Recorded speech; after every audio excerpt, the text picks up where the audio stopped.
Om Shanti. Good morning सभी को। आज बाबा के बड़े डिस्क्लोजर वाले महावाक्य है। बाबा ने कुछ कुछ नई दुनिया की बातें डिस्क्लोज की है, तो हम सभी ध्यान से सुनेंगे। कईयों के कुछ कुछ प्रश्न चलते रहते हैं ना, विशेषकर जो ट्रांजिशन पीरियड होता है यहाँ का और वहाँ का, तो उसके बारे में बहुतों के चलते रहते हैं। तो आज बाबा की ध्यान से मुरली सुनेंगे। कुछ कुछ बाबा ने हल किया है। 14:10 मीठे बच्चे, संगम युग पर ही तुम्हें आत्म अभिमानी बनने की मेहनत करनी पड़ती है। संगम युग पर, सतयुग में अथवा कलयुग में यह मेहनत करते हैं न। सतयुग में करेंगे नो डाउट, और कलयुग में भी यह मेहनत नहीं करते। संगम युग जब से बाबा का बने ज्ञान सुनने लगे तब से मेहनत करते हैं। तो इसलिए बाबा ने कहा। अच्छा, प्रश्न है, श्री कृष्ण का नाम उनके माँ बाप से भी अधिक बाला है, क्या कारण है? श्री कृष्ण का नाम उनके माँ बाप से भी अधिक बाला है। जितना श्री कृष्ण का जितना नाम है उतना तो उसके माँ बाप का नाम नहीं है लीलाओं में। तो उसका कारण क्या है?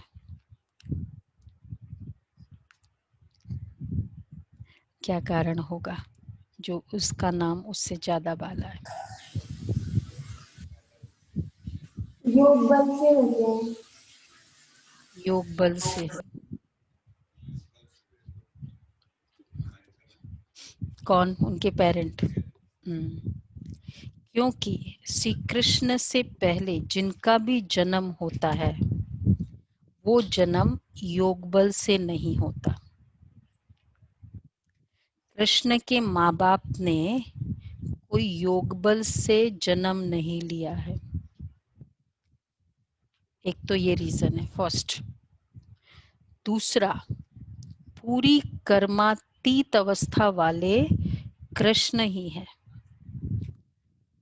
कर्मातीत अवस्था पूरी 100% जो कर्मातीत होनी चाहिए वो अवस्था वाले राधे कृष्ण ही है। वही सदगति को पाते हैं। जब सब पापात्माएं खत्म हो जाती है तब गुलगुल पावन नई दुनिया में श्री कृष्ण का जन्म होता है। उससे ही वैकुंठ कहा जाता है। तो सेकंड रीजन हुआ कर्मातीत, पूरी कर्मातीत। ये सिर्फ राधे कृष्ण है। वैसे तो सभी कर्मातीत होंगे, लेकिन जो 100% कर्मातीत होगा वो सिर्फ श्री कृष्ण राधे कृष्ण होंगे। तो उसे ही वैकुंठ कहा जाता है। जब सब, कितनी तीसरी रिक्विजिट बताई? जब सब पापात्माएं खत्म हो जाती है, कोई भी पापात्मा नहीं रहती है, ऐसी नई दुनिया में श्री कृष्ण का जन्म होता है। उसे ही वैकुंठ कहा जाता है। और तीसरा है या फोर्थ कहो, संगम पर श्री कृष्ण की आत्मा ने सबसे अधिक पुरुषार्थ किया है, इसलिए उनका नाम बाला है। श्री कृष्ण की आत्माओं का नाम। तो ये 4 रीजन है क्यों श्री कृष्ण का नाम उनके माँ बाप से ज्यादा है। ये बात है। अच्छा, ओम शांति। मीठे मीठे रूहानी बच्चों को रूहानी बाप बैठ समझाते हैं। 5000 वर्ष के बाद एक ही बार बच्चों को आकर पढ़ाते हैं। पुकारते भी है कि हम पतितों को आकर पावन बनाओ। तो सिद्ध होता है कि ये पतित दुनिया है। नई पावन दुनिया, नई दुनिया पावन दुनिया थी। नया मकान फिर खूबसूरत होता है ना। पुराना जैसे टूटा फूटा हो जाता है, बरसात में गिर पड़ता है। अभी तुम बच्चे जानते हो बाप आया है नई दुनिया बनाने, पुराने को ही तो असर पड़ता है, नया होता है उसको इतना जल्दी असर भी नहीं पड़ता है कोई भी चीज जितनी नई होती है, और पुरानी होते ही बस थोड़ा सा बरसात आया गिर पड़ा एक्सेट्रा। तो अब उसको थोड़ा स्पिरिचुअलाइज करे, पुराने संस्कार होंगे जहां बीज अंदर का, तभी बाहर के बातों का इम्पैक्ट जल्दी पड़ता है, प्रभाव पड़ता है। जब पुराने संस्कार नहीं होंगे तो असर भी नहीं पड़ता, उनको ये पता ही नहीं। तो ऐसा कभी कोई साधु संत आदि अपने फॉलोअर्स को नहीं पढ़ाएंगे, उनको ये पता ही नहीं, न खेल का पता है क्योंकि निवृत्ति मार्ग वाले हैं। साधु संत ये वाला ज्ञान दे सकते, घर घर प्रवृत्ति में कैसे रहना है, नई दुनिया क्या होती है, कितनी डिटेलिंग बातें हैं। तो उनको तो सिर्फ निवृत्ति मार्ग पता है, आत्मा, बस आत्मा सो परमात्मा, और समाधि करो, ये करो, निधि ध्यासन करो, बस। तो बाप भी अगर कोई भी सृष्टि के आदि मध्य अंत का राज समझा न सके, आत्माभिमानी बनने में ही बच्चों को मेहनत होती है, क्योंकि आधा कल्प में तुम कभी आत्माभिमानी बने ही नहीं हो। अब बाप कहते अपने को आत्मा समझो, ऐसे नहीं कि आत्मा सो परमात्मा, नहीं, अपने को आत्मा समझ परम पिता परमात्मा शिव को याद करना है। याद की यात्रा मुख्य है, जिससे तुम पतित से पावन बनते हो। इसमें कोई स्थूल बात नहीं है, कोई नाक कान आदि नहीं बंद करना है। कुछ बातें नहीं सुननी है तो हम कुछ फिजिकल तो कुछ करते ही नहीं ना, नाक कान बंद करो। मुख्य बात है, मुख्य जिससे ही तुम पतित से पावन बनते हो, मूल बात है, हमारा मूल बात है, मूल बात एक ही बात है, अपने को आत्मा समझ बाप को याद करना, मूल बात यही है। तुम आधा कल्प से हिरे हुए हो, देहाभिमान में रहने के आदत पड़ी हुई है, हिरे हुए हो, तो आधा कल्प से हिरे हुए हो। सतयुग में एक ही लौकिक, पहले अपने को आत्मा समझेंगे तब बाप को याद कर सकेंगे। फिजिकल बॉडी समझ के बाबा को याद करना तो इफेक्टिव होगा, करंट नहीं पास होगा ना। रबड़, बाबा हमेशा कहते रबड़ उतारो। भक्ति मार्ग में बाबा बाबा कहते आते हैं, बच्चे जानते हैं सतयुग में एक ही लौकिक बाप है, वहां पारलौकिक बाप को तो याद ही नहीं करते हैं क्योंकि सुख है। भक्ति मार्ग में फिर दो बाप बन जाते हैं, लौकिक और पारलौकिक। दुख में सब पारलौकिक बाप को याद करते हैं, सतयुग में भक्ति होती नहीं, वहां तो है ही ज्ञान की प्रालब्ध। तो न ज्ञान है न भक्ति है सतयुग में, ज्ञान की प्रालब्ध। ऐसे नहीं कि ज्ञान रहता है, इस समय की ज्ञान की प्रालब्ध मिलती है। बाप तो एक ही बार आते हैं, आधा कल बेहद के बाप का सुख का वर्षा रहता है, फिर लौकिक बाप से अल्पकाल का वर्षा मिलता है। ये मनुष्य नहीं समझा सकते, यह है नई बात।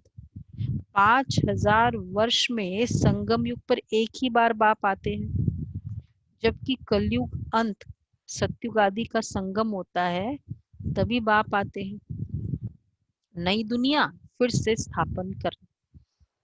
बीच में आ न सके, कितना एक्यूरेट बाबा ने समझा, ऐसे कैसे हमेशा बीच में आते रहे, इंटरफियर करते। वैसे भी घर में भी कोई बड़ा होता है, जो घर में झगड़े होते रहते हैं, या ऑफिस में भी देखो जो बड़ा होता है, फाइनल मतलब जो हाईएस्ट होता है, तो उसको बोलते तो होंगे ना जाके, अरे देखो ऐसा हो रहा है, ऐसा हो रहा है। फिर वो क्या करता है, किसी को डेलीगेट करता है, जाओ तुम जाओ तुम जाओ। फिर भी नहीं होता है, फिर वो कब आता है? फाइनल। उसका आना मतलब फाइनल डिसीजन होना। ऐसे थोड़ी बीच बीच में आते रहे। तो इसलिए बाबा कहते हैं कि बाबा तब आते हैं जब फाइनल, बीच बीच में नहीं आएंगे। तो दुख में सब पारलौकिक बाप को याद करते हैं। बाप एक ही बार आते, आधा कल बेहद के बाप का सुख का वर्षा रहता है, फिर लौकिक बाप से अल्पकाल का वर्षा मिलता है। ये मनुष्य नहीं समझ सकते। यह है नई बात। 5000 वर्ष में संगम युग पर एक ही बार आता है।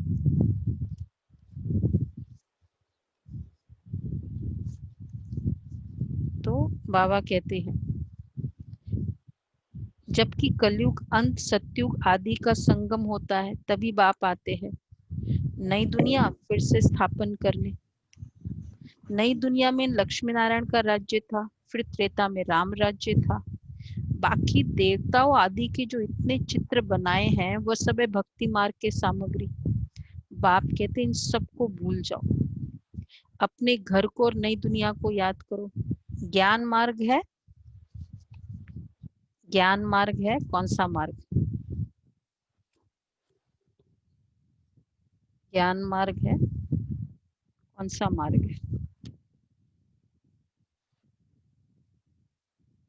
ज्ञान मार्ग कौन सा है? रोशनी का,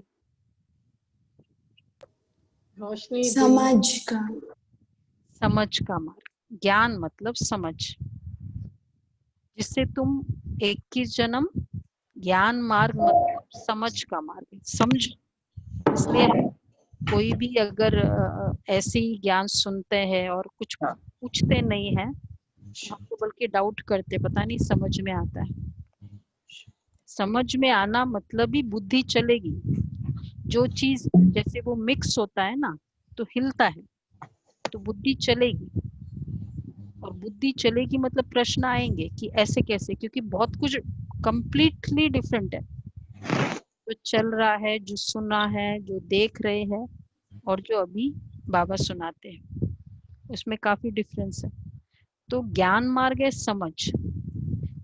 तो जिससे तुम 21 जन्म समझदार बन जाते हो, कोई दुख नहीं होता है।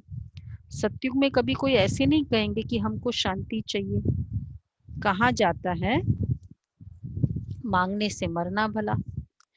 बाप तुमको ऐसा साहूकार बना देते जो देवताओं को भगवान से कोई चीज मांगने की दरकार ही नहीं रहती।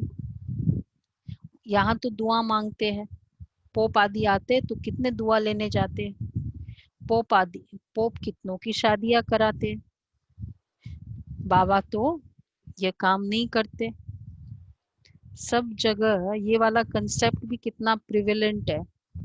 मतलब क्रिश्चियन वो सब तो है ही, वो तो चर्चेज में करते हैं और कराते हैं। वो सब भक्ति में भी है, मंदिरों में ये सब करते रहते हैं। यहाँ तक कि बाकी जो सेक्ट कल्ट्स जो लेटेस्ट अभी आए हैं, चाहे स्वामी नारायण है, राधे कृष्ण, उनमें भी है कि भाई वो राधा स्वामी वाले राधा स्वामी का वो करेंगे। वो शादियों आदि या मैचेस के लिए बात आती है तो बाबा कहते पोप आदि कितनी शादियां कराते, बाबा कम ही नहीं करते। भक्ति मार्ग में जो पास्ट हो गया है सो अब हो रहा है, सो फिर रिपीट होगा। दिन प्रतिदिन भारत कितना गिरता जाता है। अभी तुम हो संगम पर, बाकी सब है कलयुगी मनुष्य। जब तक यहाँ ना आए तब तक कुछ समझ भी न सके कि अभी संगम है व कलयुग है। जब तक यहाँ ना आए, एक ही घर में बच्चे समझते हैं संगम पर है, और बाप कहेंगे एक ही घर में दो दो चीजें हैं। बच्चे समझते हम संगम पर है और बाप कहेंगे हम कलयुग में। तो कितनी फिर क्या हो जाता है? दो दो और तीन युग एक ही घर में हो जाता है। 2 युग तो हो ही जाता है, एक संगम युग, एक कलयुग। तो फिर भक्ति होती है तो द्वापर युग भी हो जाता है उस घर में। तो क्या हो जाता है? 3 युग एक ही घर में। हाँ हाँ, तो वो 3 हो ही, तो कितनी तकलीफ हो पड़ती है, किसमें तकलीफ पड़ती है, खान पान आदि का भी झंझट हो पड़ता है। एक कलयुगी, एक संगम युगी। तुम संगम युगी हो, शुद्ध पवित्र भोजन खाने वाले। देवता है, कभी प्याज आदि थोड़ी खाते हैं। इन देवताओं को कहा ही जाता है निर्विकारी। भक्ति मार्ग में सब तमो प्रधान बन गए हैं। अब बाप कहते हैं बच्चे सतो प्रधान बनो।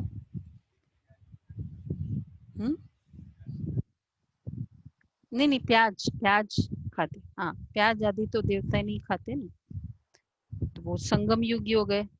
और फिर उसी किचन में कलयुगी है, फिर उसी किचन में घोर कलयुगी भी है।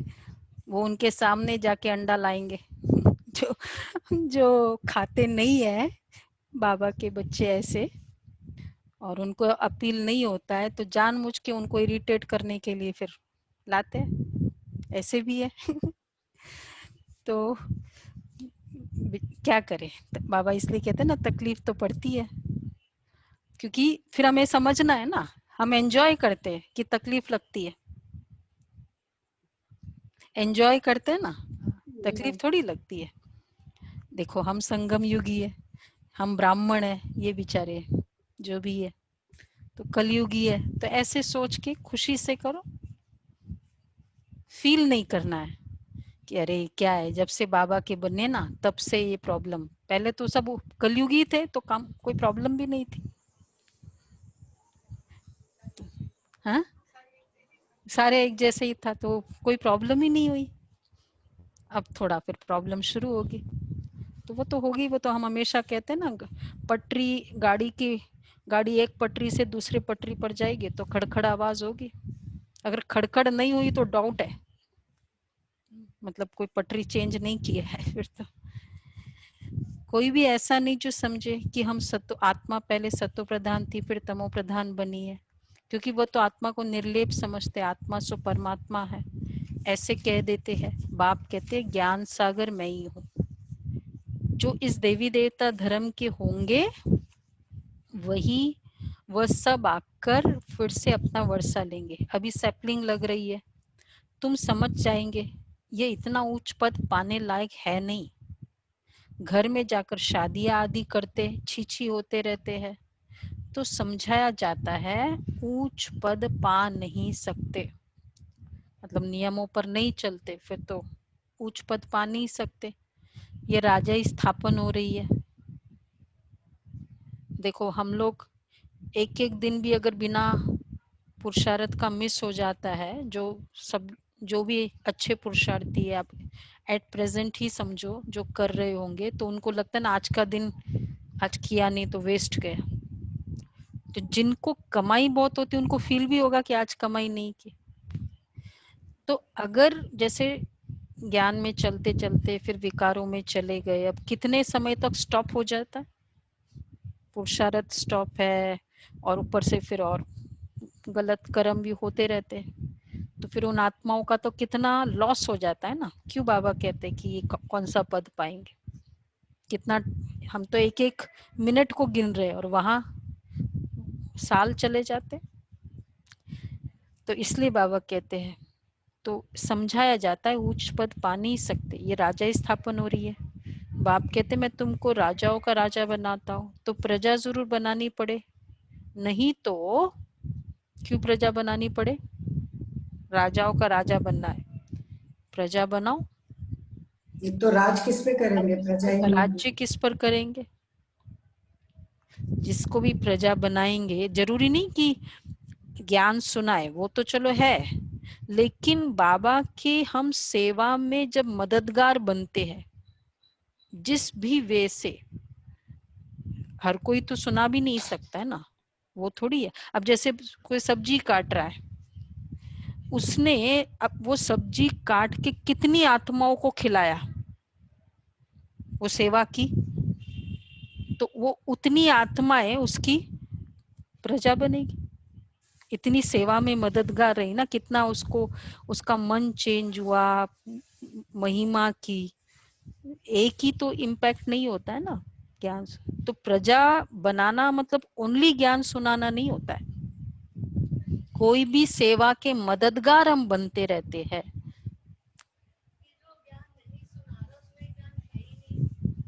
हम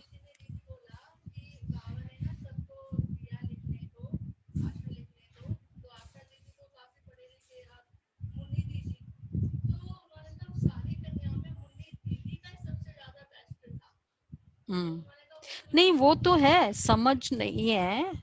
रिंकू बहन कह रही कि ज्ञान नहीं सुना रहे मतलब समझ नहीं है। तो ऐसा नहीं है कि समझ नहीं है, किसी को एक्सप्रेस करना, प्रेजेंटेशन नहीं हो सकता है, एक्सप्रेस करना नहीं आता है, लेकिन ज्ञान धारण करके वो किसी न किसी भी सेवा में मददगार है ना, उसके मार्क्स से, सेवा के मददगार के मार्क्स से। कोई आज आज आप जो भी आज हम आनंद ले रहे हैं कंप्यूटर का, कितनी आत्माओं का योगदान है, तब आज एक चार्ट बनता है। तो ये जो भी आत्माएं मददगार बन रही है, ये अपना क्या कर रही है, भाग्य बना रही है पूरा उसके लिए। तो जिन जिन आत्माओं की वो सेवा कर रही है उस आत्माएं में, उन सब का कंट्रीब्यूशन, वो भगवान के पास सारे अकाउंट्स है पूरे, उनका मिलेगा उनको। तो इसलिए बाबा कह रहे हैं कि नहीं तो राज्य कैसे पाएंगे, ये गीता के अक्षर है ना, इनको ही कहा जाता है गीता का युग। तुम राजयोग सीख रहे हो, जानते हो आदि सनातन देवी देवता धर्म का फाउंडेशन लग रहा है। सूर्यवंशी चंद्रवंशी दोनों राजा ही स्थापन हो रही है, ब्राह्मण कुल स्थापन हो चुका है, ब्राह्मण ही फिर सूर्यवंशी चंद्रवंशी बनते हैं। जो अच्छी रीति मेहनत करेंगे वो सूर्यवंशी बनेंगे, और जो अच्छी रीति मेहनत करेंगे, और धर्म वाले जो आते वो आते ही अपने धर्म की स्थापना करने, पीछे उस धर्म की आत्माएं आती रहती है। इसलिए देखो उन धर्मों में कोई पुरुषार्थ ही नहीं है, मत्था टेको, जुम्मा की जुम्मा वो पढ़ लो, नमाज 2-2:30 बजे, बस खत्म। पुरुषार्थ थोड़ी है फुल डे का, कुछ है भक्ति मार्ग में पुरुषार्थ नहीं है, क्रिश्चियनिटी में पुरुषार्थ है, रिलीजन कहने के लिए है, पुरुषार्थ है वो तो खाली जन्मजात रिलीजन या कन्वर्ट हो गए, पुरुषार्थ का है, केवल ब्राह्मण धर्म में ही पुरुषार्थ है। तो इसलिए देवी देवता बाबा कहते ब्रह्मा को भी तो क्रिएट करते हैं। तुम्हारा बीज रूप कौन है, बाप, क्योंकि बाप ही आकर स्वर्ग की स्थापना करते ब्रह्मा द्वारा। ब्रह्मा को ही प्रजापिता कहा जाता है, रचता नहीं कहेंगे। इन द्वारा बच्चे अडॉप्ट किए जाते हैं। ब्रह्मा को भी तो क्रिएट करते हैं ना, बाप आकर प्रवेश कर ये रचते हैं। शिव बाबा कहते तुम मेरे बच्चे हो, ब्रह्मा भी कहते तुम मेरे साकारी बच्चे हो। अभी तुम काले छीछी बन गए हो, अब फिर ब्राह्मण बने हो। इस संगम पर ही तुम पुरुषोत्तम देवी देवता बनने की मेहनत करते हो। देवताओं को और शूद्रों को कोई मेहनत नहीं करनी पड़ती है, तुम ब्राह्मणों को मेहनत करनी पड़ती है। कितनी अच्छी बात बताई बाबा ने। देवताओं को मैं भी मेहनत नहीं, शूद्रों को तो खैर है ही नहीं, देवताओं को भी नहीं है। तो इसलिए मेहनत करना मतलब ब्राह्मण है, इसको कहेंगे मेहनत। तो देव हाँ मतलब अगर थोड़ा लगता भी है कि भाई ध्यान रखना पड़ता है, और कुछ नहीं, इतना ध्यान रखना है ना। तो बाप आती है संगम पर, यह है बहुत छोटा युग, इसलिए इसको कहा जाता है, ये बहुत छोटा युग है इसलिए इसको कहा जाता है लीप युग। क्यों इसको इसलिए कहा जाता है लीप युग, इनको कोई जानते ही नहीं है। वैसे भी लीप ईयर होता है ना, उसको कोई जानता नहीं है। जो लीप युग है ना, लीप युग में मतलब पता है, हाँ लीप युग है ना, एक्स्ट्रा। हाँ इनको कोई जानती नहीं है। अभी तो चल रहा है ना पुरुषोत्तम मास, चल रहा है ना अभी भी, अधिक मास, हाँ ये बाप को भी मेहनत लगती है, ऐसे नहीं कि झट से नई दुनिया बन जाती है। झट से बना दे, बाबा 36 में आया बना देता नया दुनिया, छू मंतर करके कुछ कर देता। तुमको देवता बनने में टाइम लगता है। हाँ, जो अच्छे कर्म करते हैं तो अच्छे कुल में जन्म लेते। अब सुनो ध्यान से, अभी तुम नंबरवार पुरुषार्थ अनुसार गुलगुल बन रहे हो, आत्मा ही बनती है। अभी तुम्हारी आत्मा अच्छे कर्म सीख रही है, आत्मा ही अच्छे व बुरे संस्कार ले जाती है। अभी तुम गुलगुल बन अच्छे घर में जन्म लेते रहेंगे। यहाँ जो अच्छा पुरुषार्थ करते हैं तो जरूर अच्छे कुल में जन्म लेते होंगे।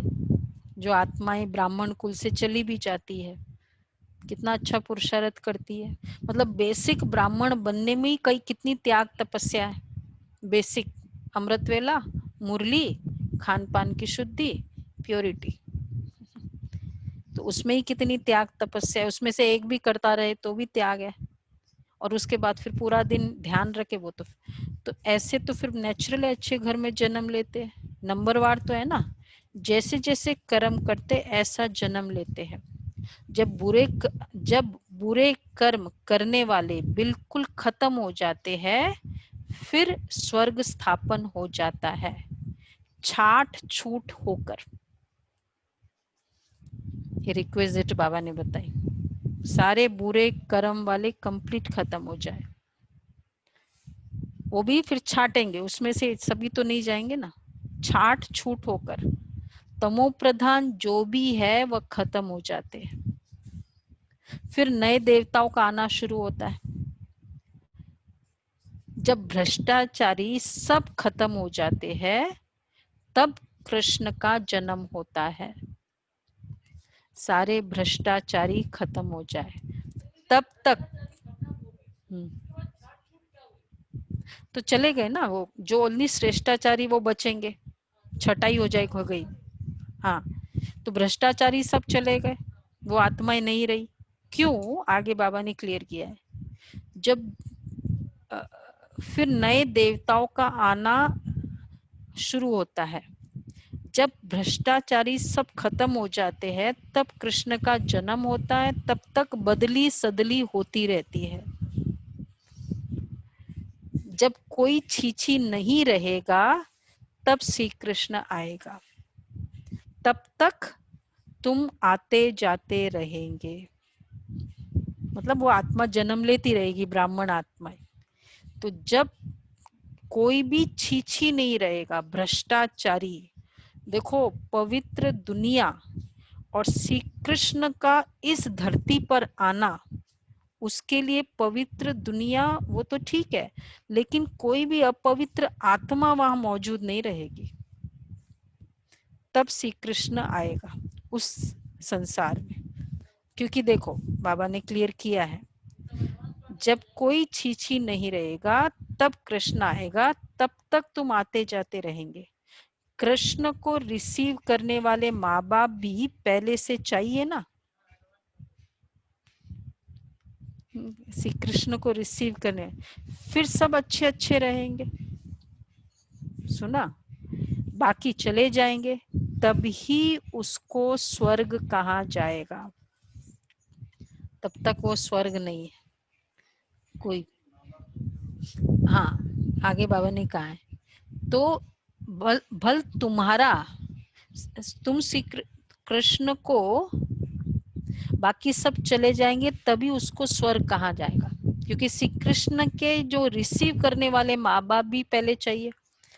तुम कृष्ण को रिसीव करने वाले रहेंगे। भल, अब सुनो, तुम्हारा छीछी जन्म होगा, क्योंकि रावण राज्य है ना, मतलब जो देवी देवताओं को जन्म देने वाले हैं,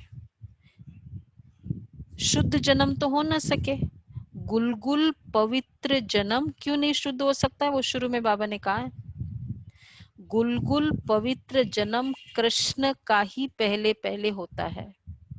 पहला योग बल का बच्चा श्री कृष्ण ही है, बाकी कोई नहीं हो सकता। नहीं तो फिर वैल्यू क्या श्री कृष्ण की? उसके बाद नई दुनिया वैकुंठ कहा जाता है। श्री कृष्ण धरती पर आएंगे, वो जैसे दादी भी होती है ना, कोई भी बड़ा आता है तो कैसे सबको साफ कर देते, भाई नहीं ये नहीं ये नहीं ये नहीं, ये वाले रहेंगे, सिर्फ ये रहेंगे। श्री कृष्ण धरती पर उतरेंगे, क्या क्या मनमोहक दृश्य रहेगा। वो तो रहेंगे ना, वो तो बाबा ने क्लियरली कहा है, छी जन्म होगा बेशक उनका, क्योंकि जन्म तो यही विकारों से करना हो, माँ बाप को, देवी देवताओं के माँ बाप का। कृष्ण बिल्कुल गुलगुल नई दुनिया में आएंगे, उसके बाद ही वैकुंठ नई दुनिया कहा जाता है। वैकुंठ की शुरुआत, रावण संप्रदाय बिल्कुल खत्म हो जाएगी। कृष्ण का नाम उनके माँ बाप से भी बहुत बाला है। कृष्ण के माँ बाप का नाम इतना बाला नहीं है। कृष्ण से पहले जिनका जन्म होता है, कृष्ण से पहले जिनका जन्म होता है, वो योग बल से जन्म नहीं कहेंगे। ऐसे नहीं कृष्ण के माँ बाप ने योग बल से जन्म लिया है, नहीं। कितना बड़ा लॉजिक बाबा ने क्लियर किया है। नहीं, अगर ऐसा होता, अगर श्री कृष्ण के माँ बाप योग बल से जन्म लेते तो उन्हों का भी नाम बाला हो जाता, फिर तो स्वर्ग वहीं से हो जाए। स्वर्ग आएगा, श्री कृष्ण की एंट्री होगी, वो नई दुनिया होगी, और तब से वैकुंठ कहलाया जाएगा। तो सिद्ध होता है उनके माँ बाप ने इतना पुरुषार्थ नहीं किया है जितना कृष्ण ने किया है। उनके पेरेंट्स, क्योंकि नेचुरल है ना, इसलिए बाबा ने 4 बातें बताई ना, वो वही जो आज आंसर में था। ये सब बातें अब कुछ इसके बारे में होगा, ये सब बातें आगे चल तुम समझते जाएंगे। कौन सा था पहला? पूरी कर्मातीत अवस्था वाले राधे कृष्ण ही है। 4 बातें थी ना, पूरी कर्मातीत अवस्था वाले राधे कृष्ण, मम्मा बाबा 100%। वैसे तो कर्मातीत सभी की होगी, हम सभी जानते हैं, लेकिन जो श्री कृष्ण की और राधे की कर्मातीत अवस्था होगी, वो एग्जैक्ट जितनी होनी चाहिए उतनी पूरी होगी। राधा तो बाद में जन्म लेगी ना? हाँ, थोड़े नियर अबाउट साथ ही होगा। बड़ी और वो जो छोटी संगी साथी जो कृष्ण के हाँ। साथ खेलेंगे वो भी तो जन्म लेंगे। कृष्ण के पहले जन्म होगा राधे वो का। बाबा ने क्लियर नहीं किया कि कितने समय बाद जन्म लेगी, लेकिन सत्युग की एंट्री तो ये राधे कृष्ण ही तो करेंगे, चाहे अलग अलग राजधानी में होंगे। वो थोड़ी एक दिन भी लेट होगा तो वो वैकुंठ कैसे हुआ, वो वैकुंठ में कैसे आए? राधे का जन्म पहले होगा, बड़ी है ना राधे। नहीं नहीं, ऐसा नहीं है। वो तो तो भक्ति में है कि भक्ति राधा में तो बड़ी कुछ है, भी कह दिया है, राधे बड़ी है और वो सब बड़ा है। वो इसलिए कह रही है राधे का उनकी जन्म भी मम्मा योग बल ने से पहले होगा। शरीर छोड़ा था ना। हाँ, नहीं, अगर ऐसा होता तो उन्हों का भी नाम बाला होता। तो सिद्ध होता है उनके माँ बाप ने इतना पुरुषार्थ नहीं किया जितना कृष्ण ने किया है, वही सदगति में आते हैं। कर्मातीत अवस्था पूरी ब्रह्मा बाबा मम्मा की थी, वही सदगति में आते हैं। पाप आत्माएं सब खत्म हो जाती है, तब उन्हों का जन्म होता है, फिर कहेंगे पावन दुनिया। इसलिए कृष्ण का नाम बाला है, माँ बाप का इतना नहीं है। जितना पुरुषार्थ श्री कृष्ण ने किया उतना होंगी वो माँ बाप होना भी कोई कम बात तो है नहीं ना। दादी कहती है ना, संदेशी दादी का था कि मैं किसी जन्म में जो इसकी थी उड़ीसा की सेवाओं का जिन्होंने स्थापना किया, मैं किसी जन्म में कृष्ण का माँ रही होंगी या होंगी, क्योंकि बाबा का लास्ट बाबा साकार में, जैसे उनके गोद में बाबा ने जैसे शरीर छोड़ा था, मतलब अब वो इतना तो पुरुषार्थ नहीं, बाबा जैसा तो नहीं रहा ना। पर दीदी क्योंकि वो भी तो चाहिए ना, तो इसीलिए तो उन्होंने कम पुरुषार्थ उनका हुआ भी नहीं तो माँ बाप कहाँ से आते।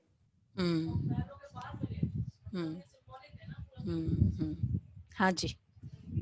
दीदी राधे के माँ बाप की भी तो तपस्या रही होगी ना, फिर राधे को तपस्या तो होगी, उतनी नहीं है ना, वो तो जैसे श्री कृष्ण की रही, जितनी श्री कृष्ण और राधे की तपस्या थी उतनी तो नहीं होगी ना उन दोनों की। माँ बाप है, किसी न किसी कोई ऐसा कर्म है जिसके कारण वो माँ बाप बन जाते हैं। आगे चल एडवांस तुमको पार्टी वाले ही तो होंगे, एडवांस पार्टी वाले ही होंगे। हाँ, अब वो बाबा ने उसका क्लियर नहीं किया, आज ये लॉजिक क्लियर किया है। आगे चल, अब सुनो बाकी जो भी क्वेश्चंस है ना, आगे चल तुमको बहुत साक्षात्कार होंगे, उसके लिए रख लो बाकी क्वेश्चंस। टाइम तो पड़ा है, तुम किसको भी समझा सकते हो, हम ये बनने के लिए पढ़ रहे हैं, विश्व में इनका राज्य स्थापन हो रहा है, हमारे लिए तो नई दुनिया चाहिए। अभी तुमको दैवी संप्रदाय नहीं कहेंगे, तुम हो अभी हमारी दैवी संप्रदाय नहीं है, तुम हो ब्राह्मण संप्रदाय, देवता बनने वाले हो।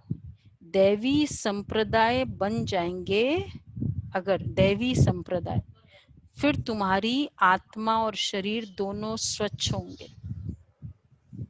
अभी तुम संगम युगी पुरुषोत्तम बनने वाले हो, ये सारी मेहनत की बात है।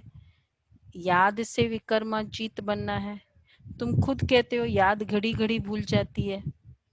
बाबा पिकनिक पर बैठते हैं तो बाबा को ख्याल रहता है, हम याद में नहीं रहेंगे तो बाबा क्या कहेंगे। इसलिए बाबा कहते हैं तुम याद में बैठ पिकनिक करो।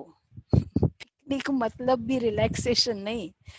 एक्चुअली क्या होता था, थर्सडे जब भी वो पार्टी आती थी बाबा से मिलने, साकार में जब बाबा होते थे तो थर्सडे उनका ब्रह्मा भोजन होता था गुरुवार को, और फ्राइडे को उनकी पिकनिक होती थी पार्टी की, और वो होती थी विशाल भवन में, विशाल भवन के टेरेस पर।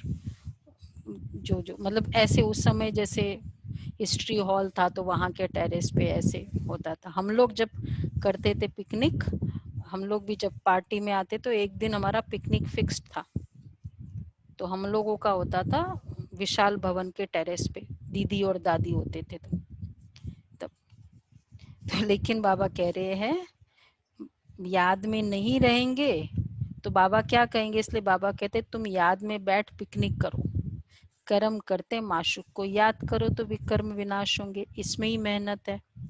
याद से आत्मा पवित्र होगी, अविनाशी ज्ञान धन भी जमा होगा।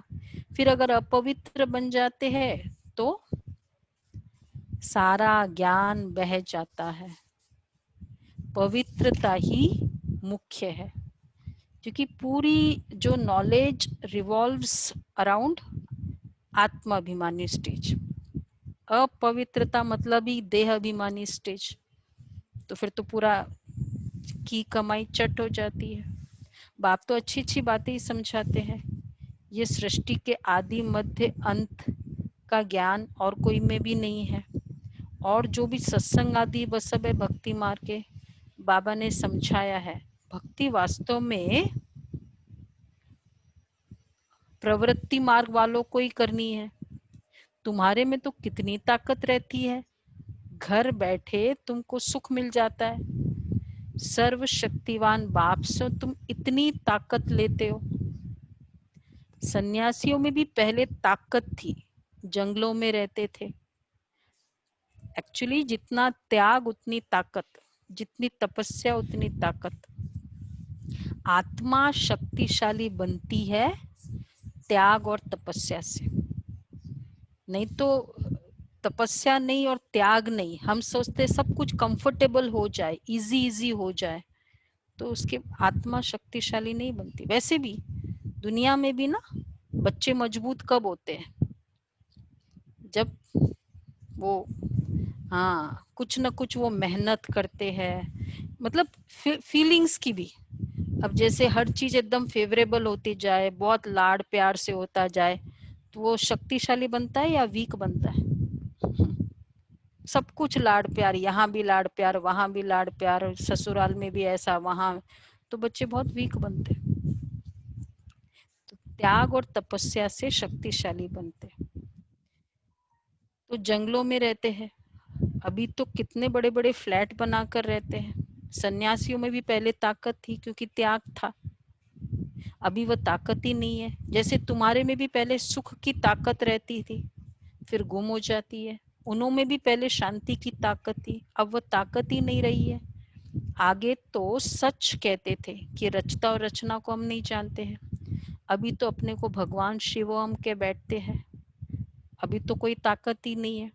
ये जैसे वो बताते हैं ना कि एक बार ये वो किसान गेहूं मतलब वो फसल कर रहा था, तो उसने, मैंने बोला है कभी, हाँ सच, उसके इसमें स्टोरी, तो उसमें उसने बोला भगवान को कि अरे कितनी धूप होता है, कितना बरसात होती है, मैं अपने फसल को ना एकदम प्रोटेक्टेड रखूंगा हर तरह से।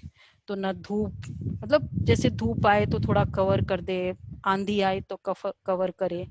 तो उसने इस तरह से फसल, 1 साल के बाद फिर वो फसल काटने का टाइम आया। तो जब वो फसल काटा तो फसल काटते ही जैसे ऊपर से तो उगा हुआ वो गेहूं का धान, अंदर पूरा खोखला। तो बोला ये क्या, मैंने तो इतनी केयर ली थी इसकी कि ये नहीं धूप आए तो ऐसा ऐसा।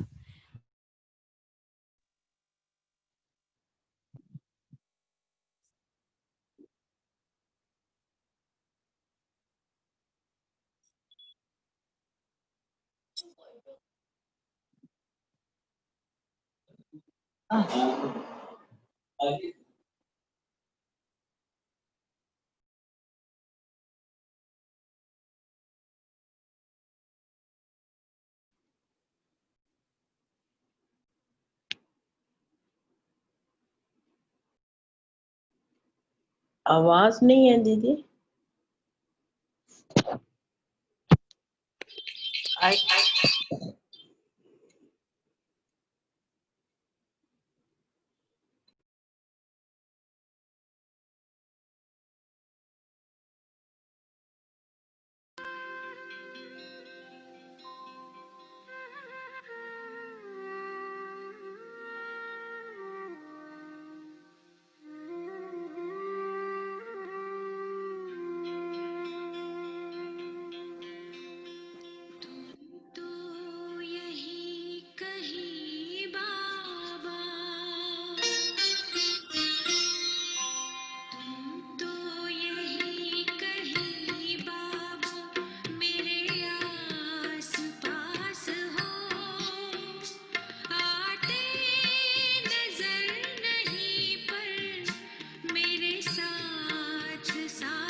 फिर कभी और बताएंगे। अभी लेट हो रहा है। तो बाबा ने कहा कि ताकत नहीं होती, आगे तो सच रहता था, आगे तो सच कहते थे कि रचता और रचना को हम नहीं जानते हैं। अभी तो अपने को भगवान शिवम के बैठते हैं। बाप समझाते इस समय सारा झाड़ तमो प्रधान है, इसलिए साधुओं आदि का भी उद्धार करने में आता हूँ। ये दुनिया ही बदलनी है, सब आत्माएं वापस चली जाएगी। एक भी नहीं जिसको ये पता हो कि हमारी आत्मा में अविनाशी पाठ भरा हुआ है, जो फिर से रिपीट करेंगे। आत्मा इतनी छोटी है, इसमें अविनाशी पाठ भरा है जो कभी विनाश नहीं होता। इसमें बुद्धि बड़ी अच्छी पवित्र चाहिए। वह तब होगी जब याद की यात्रा में मस्त होंगे। आत्मा में अविनाशी पाठ भरा हुआ है, ये फीलिंग कब आएगी? बुद्धि पवित्र चाहिए, याद की यात्रा में मस्त होंगे। मस्त होना है, मेहनत के सिवाय पद थोड़ी मिलेगा। इसलिए गाया जाता है, चढ़े तो चाखे वैकुंठ रस। कहाँ ऊंचते ऊंच राजाओं का राजा, डबल सिरताज, कहाँ प्रजा। पढ़ाने वाला तो एक ही है, इसमें समझ बड़ी अच्छी चाहिए। बाबा बार बार समझाते हैं, याद की यात्रा है मुख्य। मैं तुमको पढ़ाकर विश्व का मालिक बनाता हूँ, तो टीचर गुरु भी चाहिए ना। बाप तो है ही, टीचरों का टीचर, बापों का बाप। यह तो तुम बच्चे जानते हो, हमारा बाबा बहुत प्यारा है। ऐसे बाप को तो बहुत याद करना है, पढ़ना भी पूरा है। बाप को याद नहीं करेंगे तो पाप नष्ट नहीं होंगे। बाप सभी आत्माओं को साथ ले जाएंगे, बाकी शरीर सब खत्म हो जाएंगे। आत्मा अपने अपने धर्म के सेक्शन में जाकर निवास करती है। हर आत्मा अपने अपने धर्म के सेक्शन में लेकर जाएंगे। बाबा पावन बनाए, सब आत्माओं को लेकर जाएंगे। लोकेशन फिक्स्ड है, सबके सिटिंग अरेंजमेंट है, सब जाके बैठ जाएगी। अच्छा, मीठे मीठे सिकेल दे बच्चों प्रति मात पिता बाप दादा का याद प्यार, गुड मॉर्निंग। रूहानी बाप की रूहानी बच्चों को नमस्ते। हम रूहानी बच्चों की रूहानी बाप दादा को याद प्यार नमस्ते, good morning. Good morning, thank you so much Baba, thank you. धारणा के लिए सार है, बुद्धि को पवित्र बनाने के लिए याद की यात्रा में मस्त रहना है। कर्म करते भी एक माशुक याद रहे, तब क्या कहेंगे? कर्म करते भी, हम सभी प्रैक्टिस कर रहे हैं ना, एक माशुक की याद रहे तब कहेंगे, तब विकर्माजीत बनेंगे। करते समय अगर याद है तब विकर्माजीत है। दूसरा, इस छोटे से युग में मनुष्य से देवता बनने की मेहनत करनी है। अच्छे कर्मों के अनुसार अच्छे संस्कार को धारण कर अच्छे कुल में जाना है। अच्छे कर्मों के अनुसार अच्छे संस्कारों को धारण कर अच्छे कुल में जाना। वरदान है, जहान के नूर बन, भक्तों को नजर से निहाल करने वाले, दर्शनीय मूर्त भव। जहान के नूर बन, भक्तों को नजर से निहाल करने वाले, दर्शनीय मूर्त भव। सारा विश्व आप जहान के आंखों की दृष्टि लेने के लिए इंतजार में है। जब आप जहां के नूर अपनी संपूर्ण स्टेज तक पहुंचेंगे, अर्थात संपूर्णता की आंख खोलेंगे, तब क्या होगा? सुनो, सेकंड में विश्व परिवर्तन होगा। संपूर्णता की आंख खोलना है। फिर आप दर्शनीय मूर्त आत्माएं अपनी नजर से भक्त आत्माओं को निहाल कर सकेगी। नजर से निहाल होने वालों की लंबी क्यों है? नजर से निहाल होने वाले बहुत बैठे हैं कि बस आपकी दृष्टि हो जाए, क्योंकि रेडीमेड के लिए तो सभी रेडी है ना, तो उनकी बहुत लंबी क्यू है। इसलिए क्या होनी चाहिए? बहुत अच्छी बात बाबा ने कही, हमको रेडी रहना पड़ेगा ना। इसलिए जो बाबा ने वरदान में कहा, संपूर्णता की आंख खुली रहे।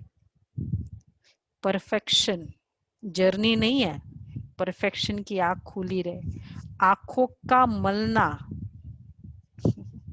और संकल्पों का गुटका व झुटका खाना बंद करो, तब दर्शनीय मूर्त बन सकेंगे। आंखें बंद कब हो जाती है? संकल्प में झुटका व गुटका खाते हैं। संकल्प ऊपर नीचे चलते हैं, कभी खुशी, नहीं त्रेता युगी कहते कभी ऐसा कभी वैसा कभी ये, तो ये संपूर्णता की आंख नहीं होगी।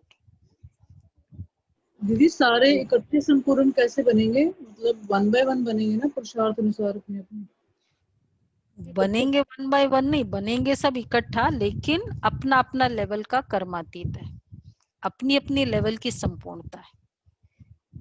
दासी के अपने स्टेज के अकॉर्डिंग उसको दासीपन के जो भी उसके संस्कार परफेक्ट होने चाहिए वैसे रहेगा उसमें, तो वो परफेक्ट हो गई। उसके राजा के संस्कार है ही नहीं तो वो कहाँ से होगी? तो उसके दासी लेवल की फंक्शंस वो बहुत अच्छे से करेंगे। इसी तरह कोई प्रजा लेवल का होगा, इसको कहेंगे संपूर्णता। तो हमारी संपूर्णता की आंखें खुली रहे, तब बाबा कहते हैं मलना व झुटका व खुटका बंद करो। दूसरे अच्छा स्लोगन है, तो क्या हो जाएगा? सोमान होगा, नजर से निहाल करने वाली दर्शनीय मूर्त आत्मा, दर्शनीय मूर्त नजर से निहाल करने वाली। उसके लिए बाबा ने बहुत याद दिलाना है कि सभी हमारे दृष्टि के इंतजार कर रहे हैं, नजर की, और वो वाली क्यू बहुत लंबी है। तो ऐसो के लिए बाबा ने कहा कि हमारी संपूर्णता की आंख खुली रहे, मलना कभी कभी बंद कभी कभी खुली वो नहीं चले, तब दर्शनीय मूर्त बन सकेंगे। स्लोगन है निर्मल स्वभाव निर्माणता की निशानी है। निर्मल स्वभाव निर्माणता की निशानी है। निर्मल बनो तो सफलता मिलेगी। निर्मल, कोई मल नहीं, कोई अंदर कीचड़ा नहीं है, मल नहीं है, तो सफलता मिलेगी।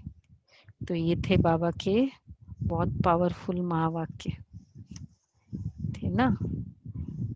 तो क्लियर हुए बाबा ने क्या कहा? दीदी